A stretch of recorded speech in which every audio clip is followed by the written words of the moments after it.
Ресей бийлигиндеги шенеунүктөр Украинадагы канды кыргынды Путинге билдирмей, батыс элдеринен келисип токтоткулары келет. Материалдан белгилүү болгондой, Кремлдеги жогору лауазымдуу шенеунүктөр менен президент Владимир Путин элитасы мүчөлөрүнүн үрөйгө бой алдырып жаткандарын, энди Украинадагы канды согушту токтотуу үчүн батыспен келиссөз жүргүзүүнү баштап кеткилери келетинин айтты.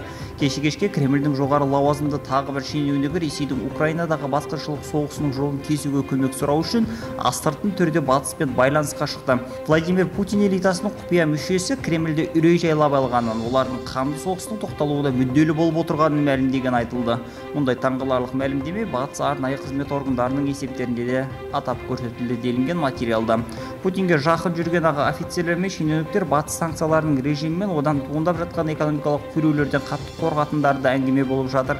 Кремлдин элитасы үлкен алаңдаушылык менен коркунуч жагдайында отур делинген материалда. Казыр Ресей арнайы кызмети батыспен байланыска чыккан купуя шенеунүктүн ким экенин аныктауга барын салып жатыр.